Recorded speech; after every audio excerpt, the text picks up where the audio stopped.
Hello everyone, Azman on this side. So let's start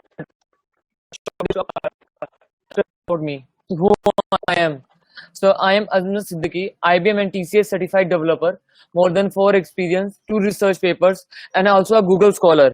So मैं just थोड़ी सा अपना information दे रहा हूँ यहाँ पर कि recently मैंने Google का एक secret hiring process होता है जिसे फूबार बोलते हैं, ठीक है। फूबार विद google.com, ये लिंक सिर्फ उनका चलेगा जिनको इनविटेशन आया है गूगल की तरफ से कोडिंग का, ठीक है। सो मुझे यहाँ पर अभी मैंने यहाँ पर गूगल के मेरे सारे के सारे राउंड्स अभी क्लियर हो चुके हैं यहाँ पर, जैसे आपको देख पा रहे हो यहाँ पर।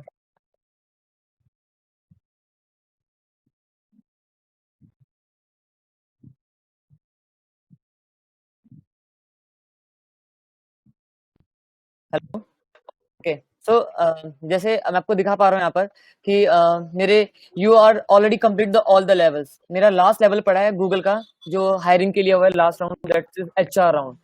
सो अगर मैं आपको मैंने प्रोफेशनली स्कोर के बारे में बताऊं अपने, ये मेरा लिंक्डइन अकाउंट है जिसके अंदर you get the all the information about me and my professional career, like my projects, my graduation, about my graduation details, my certification in various technologies, okay, my endorsing which are given across the globe, and the project, languages, publication, and test scores and all stuff.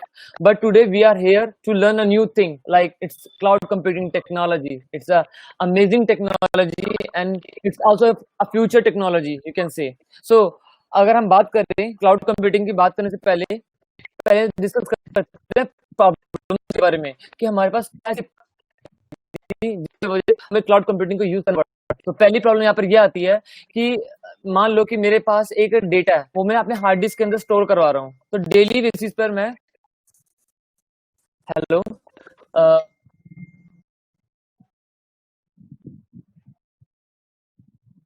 मैं daily basis पे अपना data को upload करे जा रहा हूँ अपने hard disk के अंदर, मगर एक दिन ऐसा आएगा जहां पर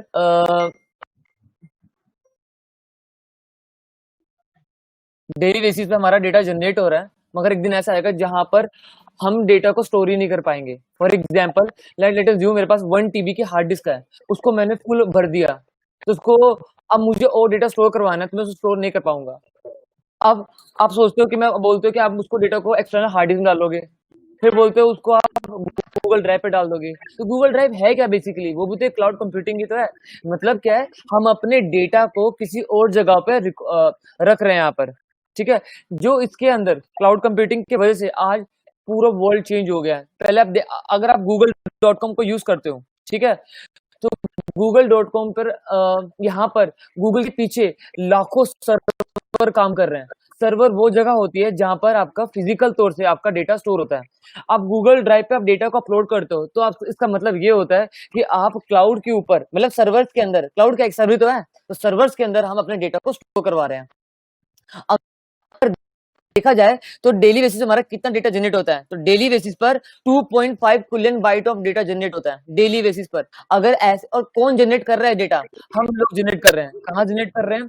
फेसबुक, ऑरकुट, जीमेल, व्हाट्सएप और कोई भी डिवाइस जो इंटरनेट से कनेक्टेड होती है, चाहे वो आईओटी डिवाइसेस हो। आईओटी मीन्स होता है internet of thing and internet of everything. मतलब क्या होता है कि आप अपने घर के लाइट बल्ब को या कंपनी के लाइट बल्ब को आप घर से या मोबाइल से आप कंट्रोल कर सकते हो। तो ये आईओटी है। मतलब जहां पर भी वर्ल्ड इंटरनेट आएगा ना, तो वहां पर क्या प्रोड्यूस होगा? डेटा प्रोड्यूस होगा। और डेटा जब स्टोर करने की जगह खत्म हो जाएगी ना, तब उसी प्रॉब्लम का सोल्यूशन कौन लेके आया? क्लाउड कंप्यूटिंग लेके आया यहाँ पर।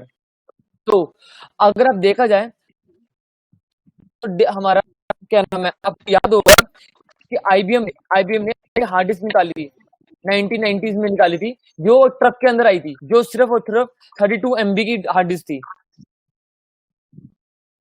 इन ट्रक। कुछ था यहाँ पर, ओके।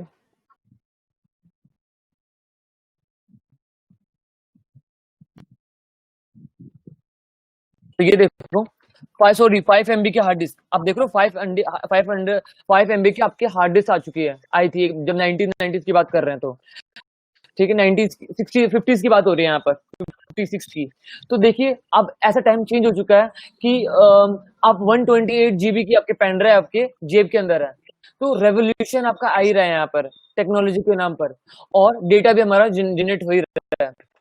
ठीक है, अब हमारा ऐसा तो दुनिया में ऐसी जगह टाइम तो आएगा ना जब आपकी क्लाउड की खत्म हो जाएगी, ऐसा टाइम भी आ जाएगा। तो उसके बाद क्या, ये भी एक प्रॉब्लम है कि फिर मैं डेटा को कहाँ रखूंगा स्टोर करके। दूसरी प्रॉब्लम ये है कि अगर आपको ये देखा होगा 5 साल पहले नेटफ्लिक्स जब नहीं था, तब अमेरिका में जो भी वीडियो अपलोड होती थी, मतलब कोई भी सीजन टेलीकास्ट होता था, वो इंडिया में 5 दिन के बाद टेलीकास्ट होता था। ठीक है, ये भी कह सकते हो कि टेक्नोलॉजी का इशू था यहाँ पर। क्या यहाँ पर इंटरनेट इशू हो सकता है यहाँ पर, क्योंकि उस टाइम में 5 साल पहले हमारे पास 4G टेक्नोलॉजी नहीं थी, अब हमारे पास 4G टेक्नोलॉजी है और फ्यूचर में 5G टेक्नोलॉजी भी आ जाएगी। ठीक है, तो हमारी डेली बेसिस पे हमारी टेक्नोलॉजीज बढ़ रही हैं, तो हमारी डिमांड ऑफ डेटा पे हमारा बढ़े जा रहा है यहाँ पर। ठीक है ना, जो सबसे बड़ी चैलेंज हो गया यहाँ पर। अब अगर आप देखो तो गूगल गूगल के पास कितने सर्वर है? Total total number of server check करते हैं गूगल के पास कितने सर्वर्स हैं। तो गूगल के पास कम से कम 1 मिलियन सर्वर है। मतलब मैं जब google.com लिखता हूँ ना, तो 1 मिलियन सर्वर में से मैं किसी एक सर्वर के अंदर होता हूँ। तो ये चीजें कैसे काम करती हैं, हमें इस चीज के बारे में एक्सप्लोर करेंगे रियल लाइफ के अंदर।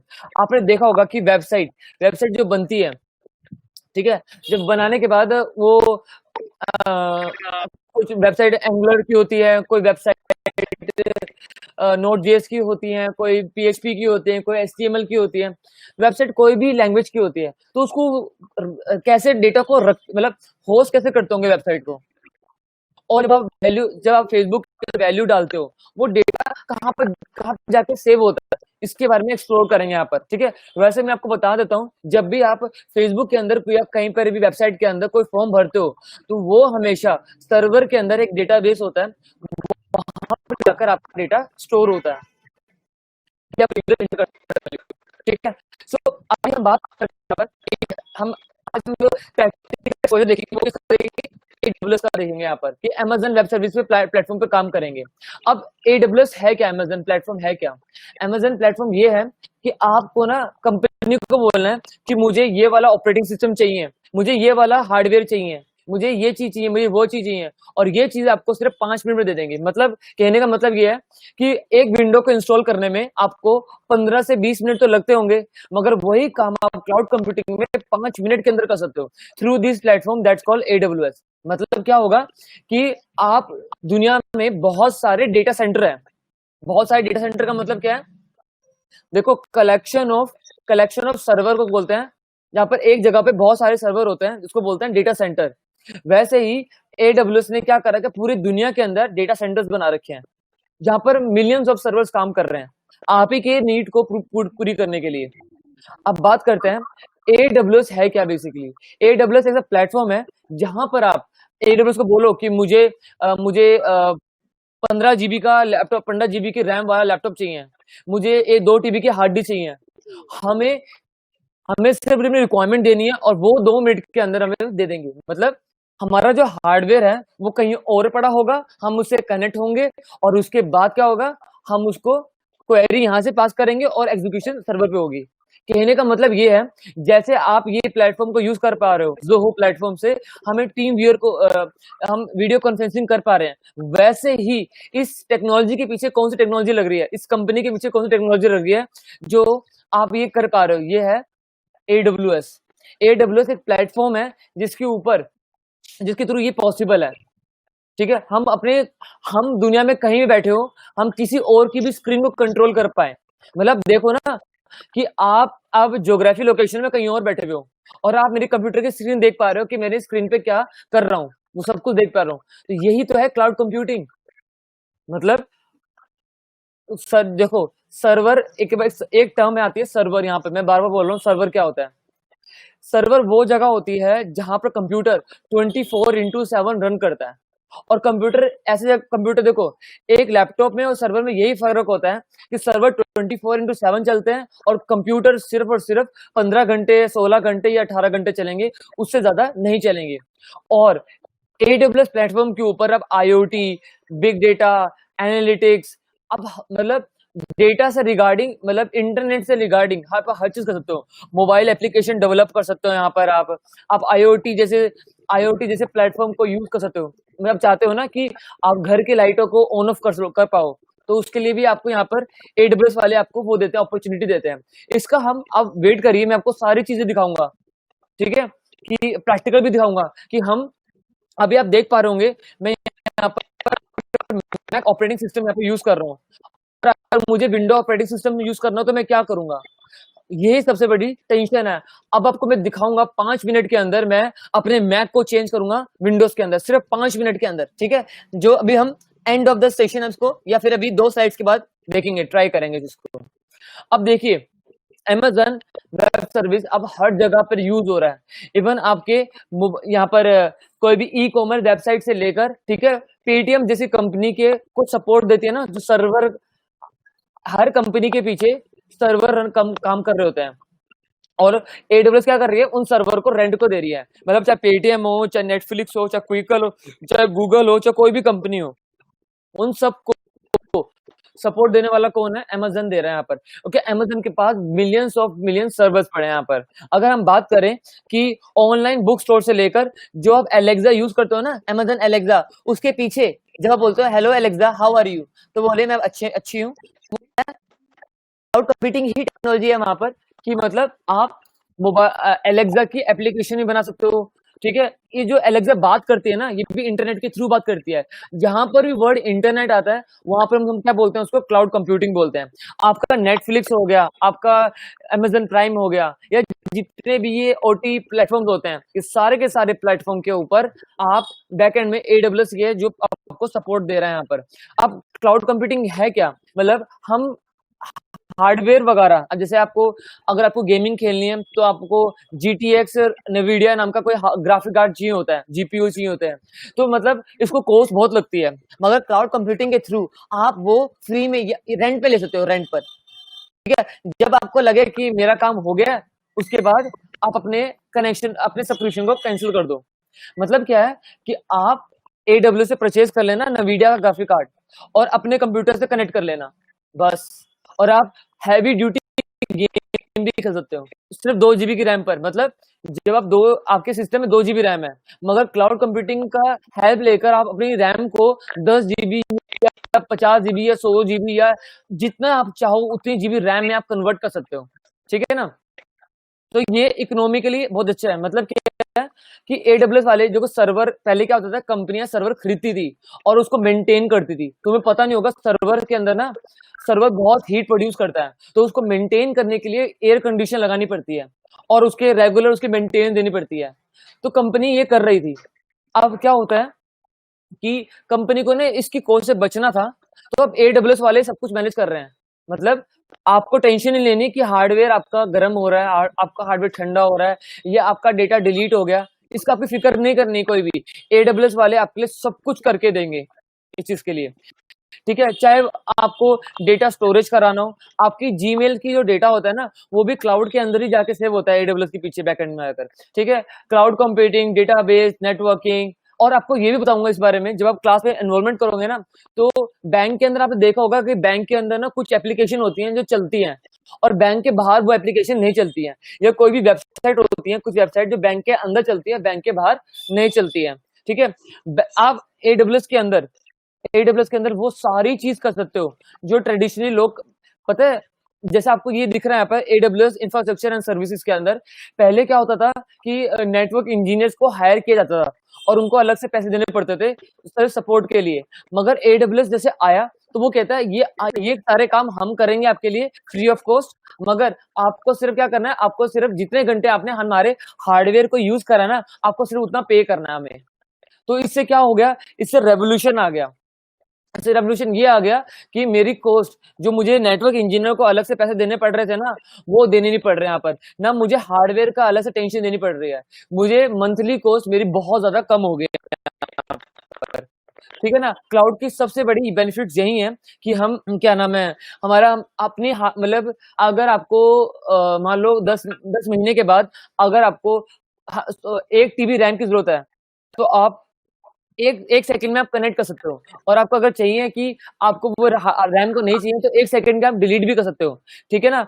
आप अपने स्केल्स को देख, आपने देखा होगा कि जब फ्लिपकार्ट अपनी सेल्स निकालती है तो वो बैकएंड में ऑटोमेटिकली ना कम से कम एक 100 GB ऑफ रैम का कंप्यूटर लगा देती है पहले पीछे, ठीक है। सर्वर में 100 GB का रैम लगा देते हैं, सर्वर में लगा देते हैं, जिससे क्या होता है यूजर कभी कभी फील ही नहीं होता कि वो हैंग हो रहा है।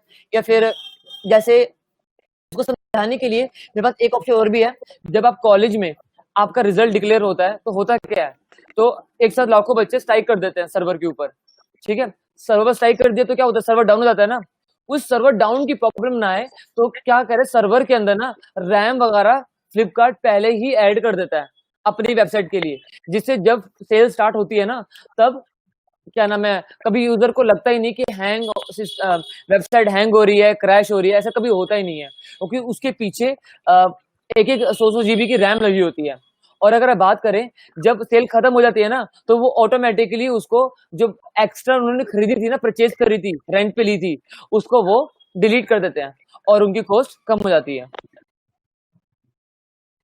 ठीक है ना। तो देखो AWS के पास 1950 सर्विसेज अभी अवेलेबल हैं। ये 2016 में थी इतनी सर्विस। अब के टाइम में, आज के टाइम में AWS के पास 3000 प्लस सर्विसेज अभी यहाँ पर पड़ी हुई हैं, ठीक है ना। ऑन डिमांड सर्विस का मतलब ये होता है कि बस ऑन डिमांड सर्विस, और ऑन डिमांड सर्विस का मतलब ये हो गया कभी भी आपकी रिक्वायरमेंट है आप तब ले सकते हो। और ये प्लेटफॉर्म इंडिपेंडेंट सर्विस है, मतलब अगर आपके पास मोबाइल फोन है तो आप मोबाइल फोन से भी क्लाउड कंप्यूटिंग यूज कर सकते हो। अगर आपके पास अगर लैपटॉप है आप लैपटॉप से कर सकते हो। में अगर आपके पास एक कंप्यूटर है जिसमें सिर्फ इंटरनेट चलता है, चाहे उसमें कितनी 5 MB की रैम हो, फर्क नहीं पड़ता, आप तब भी क्लाउड कंप्यूटिंग का यूज कर सकते हो यहाँ पर, ठीक है ना। सबसे अच्छी क्लाउड कंप्यूटिंग उन लोगों के लिए है जिनको कोडिंग से नफरत है। क्यों है, क्योंकि यहाँ पर सब आपको क्लिक करके काम कर लेना है। अभी जो मैं आपको प्रैक्टिकल दिखाऊंगा उसके अंदर भी आपको ये चीज दिखाऊंगा यहाँ पर कि हम सब क्लिक करके हम विंडो इंस्टॉल करेंगे सिर्फ 4 क्लिक करके, ठीक है ना। तो आप देख पा रहे होंगे कि AWS ने यहाँ पर ग्लोबल इंफ्रास्ट्रक्चर बनाया है, मतलब आप देख पा रहे होंगे यहाँ पर इंडिया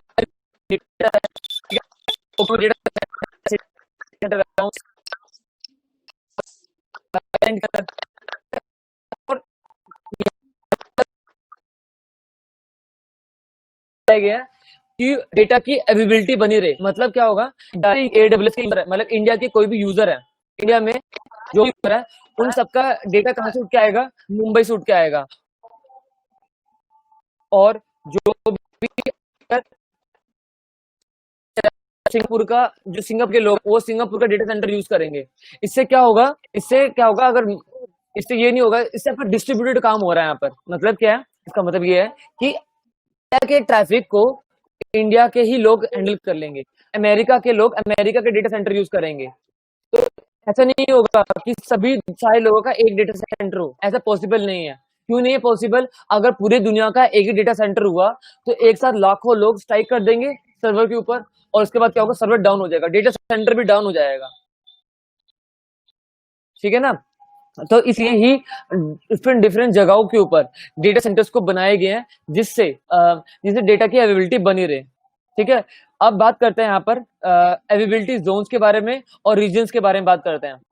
अब क्या होता है, AWS ने जैसे मुंबई एक क्या है, एक जोन है, एक डेटा सेंटर है, एक डेटा सेंटर है मुंबई। इसके अंदर ना डिपार्टमेंट बना रखे हैं, जैसे जोन बना रखे हैं, zone 1 A B C D, 3 zone, 4 zone बना दिए, ठीक है। अगर एक डेटा सेंटर का कोई भी जोन बंद हो गया तो 3 तो चल ही रहे हैं ना, BCD तो चल ही रहे हैं ना। तो यही सबसे बड़ा यही बात है कि जोन के बारे में यहाँ पर बात हो रही है कि मान लो अगर एक डेटा सेंटर का एक जोन भी बंद हो गया तो सारे जोन के जो उस जोन का जितना भी ट्रैफिक है वो बाकी जोन्स के अंदर माइग्रेट कर देंगे।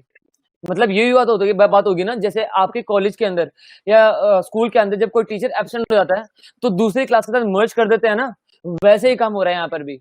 मतलब क्या होगा था, बस ये हो जाता है कि जो बाकी डेटा सेंटर हैं उनके ऊपर जो डेटा सॉरी जोन्स हैं उनके ऊपर थोड़ा ट्रैफिक बढ़ जाता है, मगर ये होने के चांसेस भी 0.1% है। मतलब AWS वाले एक तो बढ़िया क्वालिटी के आपको हार्डवेयर प्रोवाइड कर रहे हैं, जिसकी वजह से कभी भी आपको कभी भी इस चीज की प्रॉब्लम नहीं होगी। ठीक है ना? जैसे ये उसी के बारे में बता रहे हैं यहाँ पर कि अगर एक भी अवेलेबिलिटी जोन बंद हुआ तो आप वहां से क्या नाम है, वो सारे ट्रैफिक को दूसरी जगह पे ट्रांसफर कर देंगे, जिससे आपको कभी ये आप कभी नहीं बोलोगे कि मुंबई नाम का डेटा सेंटर बंद हो गया।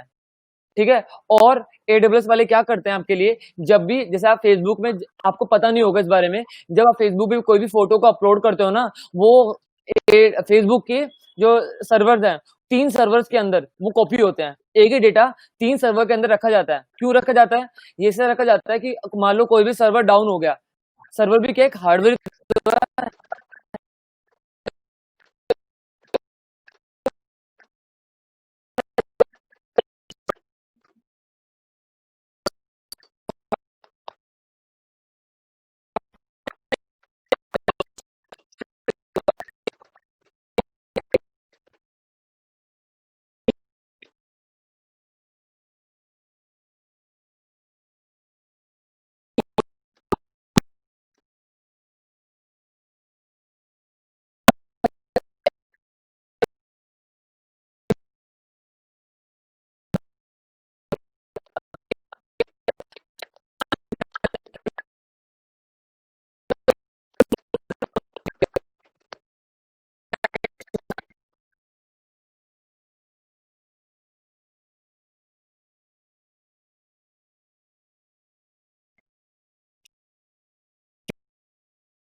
It seems network issue. Please bear with us.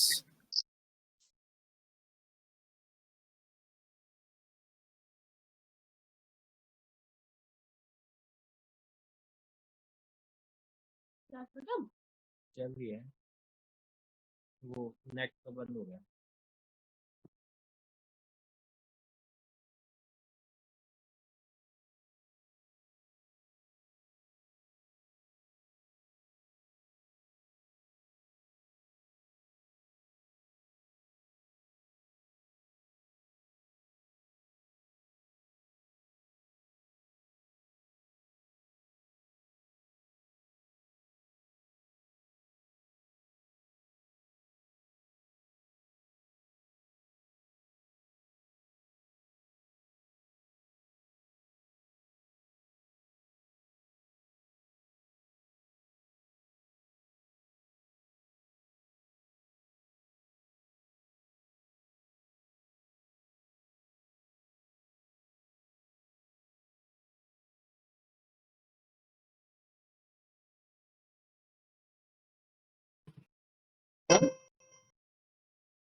ठीक है सर, देखते हैं सर।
कंटिन्यू करो अपना सॉन्ग देख लो इंटरनेट बहुत स्लो आ रहा है म्यूट कर लो म्यूट कर लो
हेलो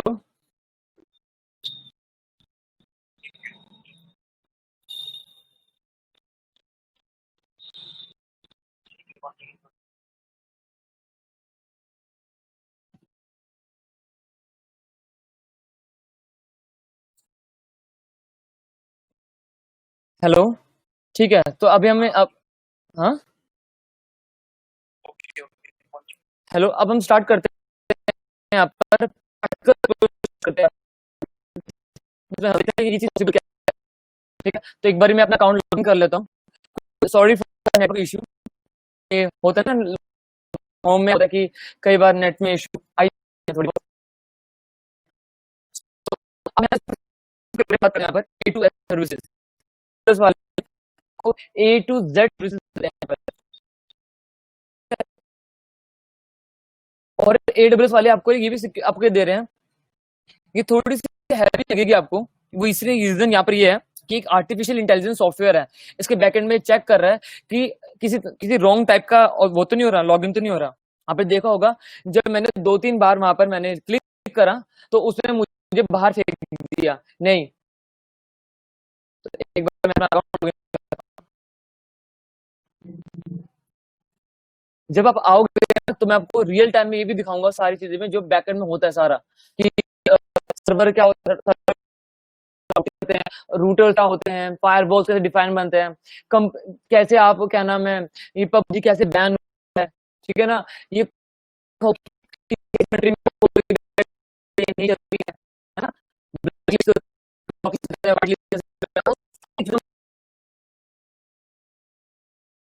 इसके अंदर टोली महंगे तो टाइम हम कर रहे हैं अभी के लिए हम सिर्फ सिर्फ एक कंप्यूटर खरीदेंगे किसी भी डेटा सेंटर के अंदर किसी भी कंट्री के अंदर और उसको अपने कंप्यूटर से साथ कनेक्ट करेंगे मतलब ये है कि मैं अपने मैक को चेंज करूंगा विंडोज के अंदर सिर्फ और सिर्फ 5 मिनट के अंदर जैसे ही मेरा अकाउंट लॉग इन हो जाएगा ये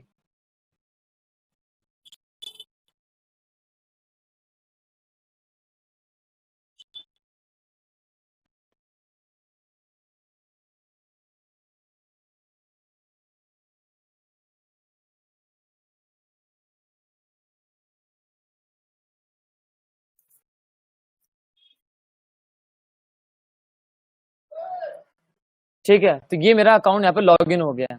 तो आपको मैंने जैसे बताया था कि AWS वाले आपको हर तरह की सर्विस प्रोवाइड करते हैं, तो ये आप देख पा रहे होंगे यहाँ पर हर तरह की, चाहे वो मोबाइल एप्लीकेशन से लेकर AR VR सुना होगा आपने, VR टेक्नोलॉजी, वर्चुअल रियलिटी, ठीक है, मशीन लर्निंग, नेटवर्किंग, ठीक है, IoT, ठीक है, और गेमिंग की भी होगी यहाँ पर, रोबोटिक्स की भी, ये डेटा ट्रांसलेशन की भी है।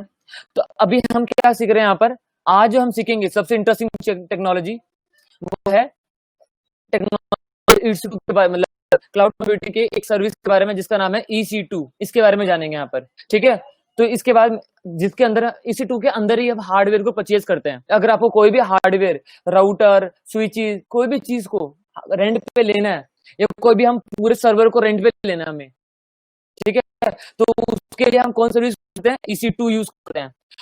और ये क्या है, और बेसिकली डेटा सेंटर्स है, जिसकी फोटो मैंने आपको दिखाई थी, या आप कोई से भी एक डेटा सेंटर आप चूज कर सकते हो।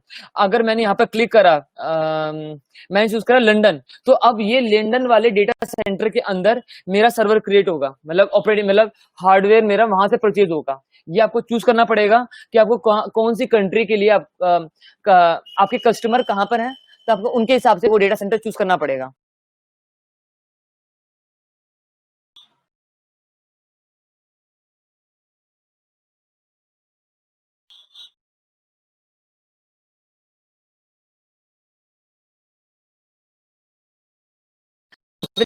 पहला स्टेप क्या रहेगा, फर्स्ट स्टेप ये रहेगा कि आपको यहाँ पर लॉन्च इंस्टांस दिख रहा है। जैसे आप रिक्वेस्ट डालते हो ना परचेज, आप जैसे फ्लिपकार्ट में कोई चीज को सिलेक्ट करते हो सबसे पहले, ठीक है, कि मुझे ये चीज परचेज करनी है, ठीक है ना, वैसे ही हमने क्या कर लिया, लॉन्च इंस्टांस के बटन पे क्लिक करा, ठीक है।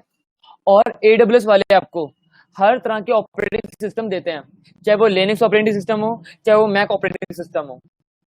और अभी के लिए हम क्या करने वाले हैं, विंडोज देखेंगे। तो मैंने यहाँ पर सर्च करा कि मुझे विंडो नाम का ऑपरेटिंग सिस्टम चाहिए,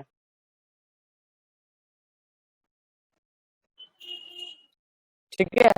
तो यहाँ पर अलग अलग तरह के विंडोज दिख रही है, जिसके आप देखा ना फ्री टायर एलिजिबिलिटी, हम वो वाला चूज करो, आप कोई सा चूज कर सकते हो। मैंने रैंडमली कोई सा भी एक और सबसे अच्छी बात यहाँ ये होती है कि यहाँ पर वो वाले विंडोज के वो वाले भी विंडोज अवेलेबल है जो आपके लिए अवेलेबल नहीं है। जैसे कभी आपने तो विंडो 10 चला रहे हो ना, कभी आपने विंडो 12 सुनी है, विंडो 18 सुनी है, विंडो 18 सुनी है, नहीं मिली, सब सुना नहीं होगा, मगर क्लाउड के अंदर यहाँ पर वो अवेलेबल है। मतलब विंडोज ने और AWS से पार्टनरशिप कर रखी है, जिसमें ये होता है कि जो पहले अपडेट आएगा वो इसी के लिए आएगा, ठीक है। तो मैंने क्या किया, मैंने यहाँ पर सबसे पहले कोई भी एक ऑपरेटिंग सिस्टम आप चूज कर लो जो आपको अच्छा लगे, ठीक है। तो मैंने रैंडमली पहले वाला ही चूज कर लिया, ठीक है। अब हमें ये रिक्वायरमेंट पूछ रहा है कि आपने चलो ये वाला ऑपरेटिंग सिस्टम, तो चलो ठीक है, आप ये वाला ले लिया। अब बताओ मुझे कि आपको कितनी GB रैम चाहिए और कितने CPU चाहिए। तो यहाँ पर बाय डिफॉल्ट फ्री के अंदर आपको क्या आ रहा है, एक CPU आ रहा है और 1 GB की रैम मिल रही है आपको, ठीक है। ऐड पे करते हैं, ये होती है क्लाउड की सिक्योरिटी। मतलब आपको हैक ना कर लेना कोई, सर्वर को हैक ना कर ले, इसलिए यहाँ पर ये एक सिक्योरिटी का फायरवॉल है। अभी तो ये आपको बनाना सिखाऊंगा नहीं, जो AWS वाले ने आपको पहले से दे रखा है ना ये चीज को, ये वो चीज हम यूज कर रहे हैं, पहले बनी बनाई सिक्योरिटी को, बाद में हम अपनी कस्टमाइज भी कर सकते हैं। अभी के लिए टाइम से के लिए मैं इस फीचर्स को स्किप कर रहा हूँ। और उसके बाद अब हमें ये पूछ रहा है, सिक्योरिटी भी दे दी हमने, हमने ये बता दिया कि हमें रैम कितनी चाहिए और CPU कितना चाहिए। अब हमें AWS वालों को बोलना पड़ेगा कि हमें 30 GB की हार्ड डिस्क चाहिए, ठीक है।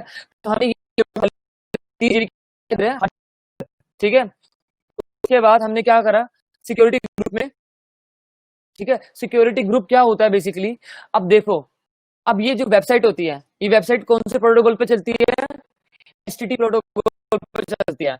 आपके मेल अगर मुझे मेल है तो बैकएंड में इंटरनेट पे एक रूल होता है जिसको होता है SMTP होता है।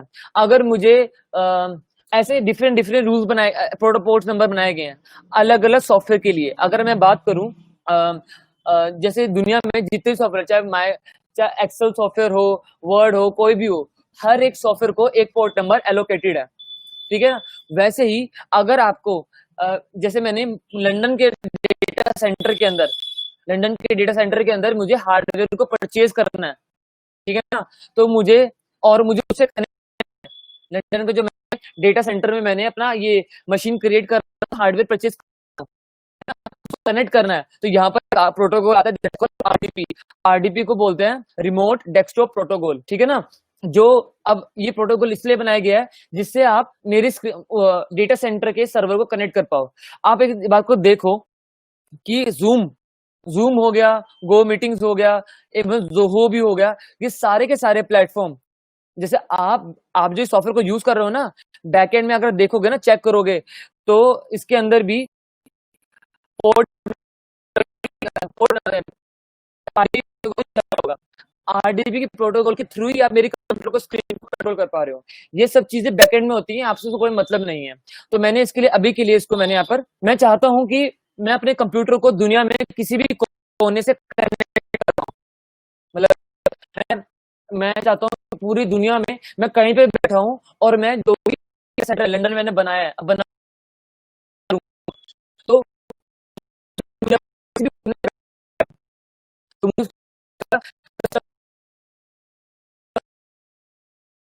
कि मतलब जो मेरा ऑपरेटिंग सिस्टम है इसको मैं कहीं से यूज कर पाऊँ, ठीक है। उसके बाद रिव्यू करा और मैं उसके बाद मैंने यहाँ पर एक कहा कि मेरे जो मैंने हार्डवेयर परचेज किया है उसका पासवर्ड बना के दो। मैंने की पेयर नाम से कोई भी एक नेम दे दिया जिसके अंदर डाउनलोड की पेयर, तो यहाँ पर ये एक एरर दे रहा है, क्रिएटिंग अननोन एरर दे रहे हैं। चलो उसका नाम दे देता हूँ, यहाँ पर दे देते हैं, दे दिया। क्या करेगा मेरे सिस्टम के अंदर एक मेरा कनेक्ट करने का ना, वो क्या होगा, वो पासवर्ड वो इतना बड़ा होगा कि कोई उसको नहीं कर सकता।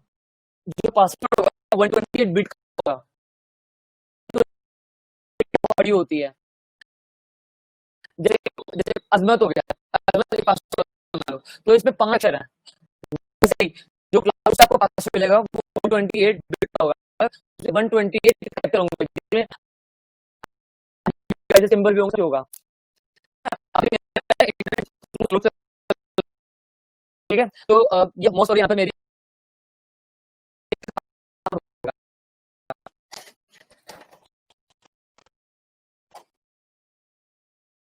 तो देख पा रहे होंगे यहाँ पर azmat.pam फाइल मेरी यहाँ पर डाउनलोड हो गई है। मतलब सर्वर का जो मैंने अभी सर्वर परचेज किया ना, ठीक है, उसका यहाँ पर ये पासवर्ड जनरेट हो गया।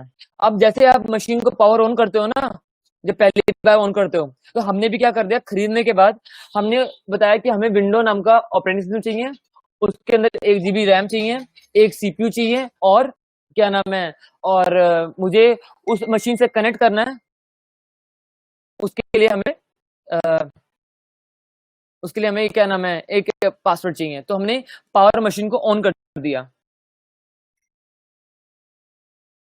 तो देखो यहाँ पर, तो हमने क्या किया, यहाँ पर हमारा एक हार्डवेयर, मतलब हमने लंदन के डेटा सेंटर के अंदर एक हार्डवेयर को परचेज किया है जिसके अंदर ऑपरेटिंग सिस्टम इंस्टॉल्ड है, एक GB रैम इंस्टॉल्ड है, वो सब कुछ, मतलब जो हमने रिक्वायरमेंट दी है वो हमारा काम उसने बनाया। अब हमारा काम क्या है, इसको इसको कनेक्ट कैसे करते हैं, मतलब लंदन की जो हमने बनाया है उसको अपने सिस्टम के साथ कैसे कनेक्ट करें। ठीक है, देखो आप देख पा रहे होंगे, ये हमने अभी अभी एक हार्डवेयर को परचेज किया है। अब मैजिकली आप देखना हमें कितना टाइम लगा, लेस देन 5 मिनट्स लगे ना करने में, एक चीज करने में, ठीक है, हार्डवेयर को परचेज करने में। जहां पर आप देख पा रहे हो यहाँ पर कि यहाँ पर एक आईपी एड्रेस मिला है मुझे। आईपी एड्रेस क्या होता है बेसिकली, कि जो भी हमें इंटरनेट पर जैसे आपके मोबाइल है, आप जब मोबाइल इंटरनेट से कनेक्ट करते हो तो आपको एक आईपी एड्रेस मिलता है, एक यूनिक एड्रेस मिलता है, ठीक है। जब जब आप नेट से कनेक्ट होते हो तब तक आपको मिलता है। वैसे ही सर्वर के अंदर भी एक आईपी एड्रेस क्रिएट होता है। वो क्यों क्रिएट होता है, जिसके वजह से आप क्या नाम है इसको कनेक्ट मशीन को कनेक्ट कर पाओ, ठीक है। उसके बाद यहाँ पर आपको, अगर आपको चेक कि आपके सीपीयू कितना रीड हो रहा है, कितना राइट हो रहा है, वो आप सब देख सकते हो यहाँ पर, ठीक है। चलो मैं आपका टाइम वेस्ट ना करते हुए मैं आपको यहाँ पर दिखा रहा हूँ, यहाँ पर कि देखो ये मशीन अभी रनिंग स्टेट में चल रही है, ठीक है। ये देखो, ये आपका बता रहा है जोन, देखो यहाँ पर लंदन में जो भी जितने भी जोन बने होंगे, एक जोन है 2C, 2C जोन के अंदर डाला है, मतलब लंदन के अंदर 5-6 जोन है, ठीक है, उसमें से एक जोन के अंदर जो जोन है 2C उसके अंदर डाला है, ठीक है ना। और यहाँ पे आपको बता रहा है कि हमने अजमत नाम का की पेयर को यूज करा है। अब हमने कनेक्ट के बटन पर क्लिक, ठीक है, फाइल को RDP फाइल को डाउनलोड किया, जो प्रोटोकॉल को आपने सिक्योरिटी के अंदर आपने किया था कि हमें RDP प्रोटोकॉल के थ्रू हमें कनेक्ट करना है अपने सर्वर को, तो यहाँ पर वो फाइल यहाँ पर वो डाउनलोड हो गया, ठीक है ना। अब हम कह रहे हैं इस फाइल को हमने क्लिक करा, ठीक है, इस फाइल पे मैंने क्लिक करा तो ये और ये कनेक्ट हो रहा है, मेरा कनेक्ट हो रहा है, मतलब अब मेरा सिस्टम जो है ना वो क्या जो डेटा सेंटर में लंदन नाम के डेटा सेंटर के अंदर मैंने जो क्या नाम है बनाया था,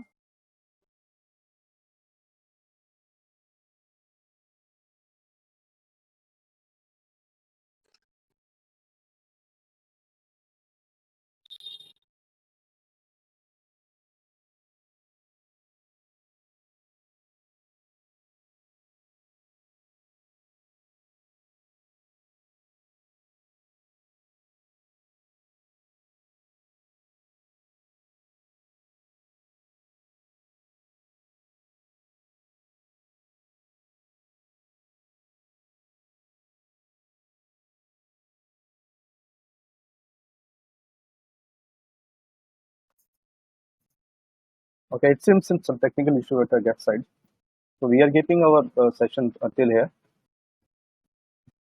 Thanks for your participation. Sorry for inconvenience in networking part. We'll try to reconnect him and we'll try to keep it this Okay. seminar in coming weeks. Thank you.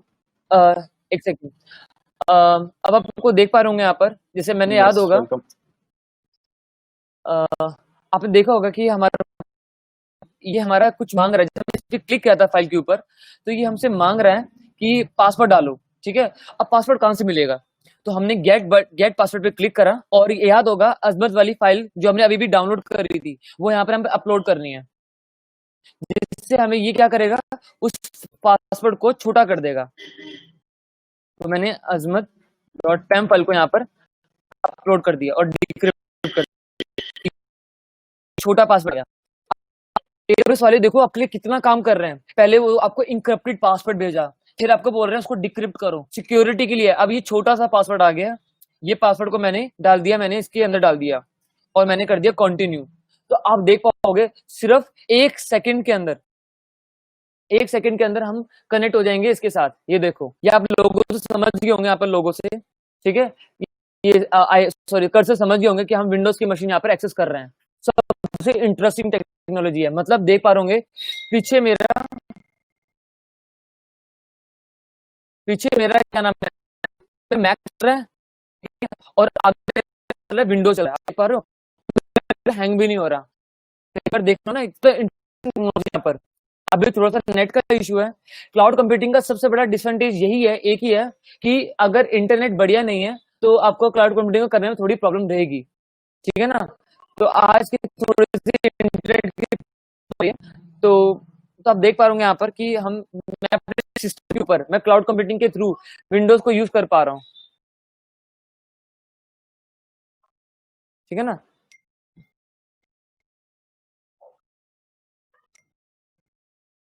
तो ऐसा करते हैं, देखिए आज ऐसा करते हैं, आज के लिए सिर्फ इतना करते हैं और जब हम फ्यूचर में जाएंगे, मतलब फ्यूचर में जब एनरोलमेंट करोगे आप तो हम थोड़ा डीपली इसको थोड़ा एक्सप्लोर करेंगे, ठीक है। सो आज के लिए सिर्फ इतना करते हैं कि हम देखो एक कंप्यूटर के पीछे दूसरे कंप्यूटर का यहाँ पर क्या नाम है दूसरे कंप्यूटर को यूज कर पा रहे हैं। और आज के सॉरी इंटरनेट कनेक्टिविटी, क्योंकि इंटरनेट मेरे हाथ में नहीं है, सो आपको थोड़ी सी इनकन्वीनियंस हुई है, जितनी भी इनकन्वीनियंस है वो मेरे इंटरनेट की वजह से हुई है। तो मे बी शायद फ्यूचर में आपके साथ ये प्रॉब्लम कभी ना हो।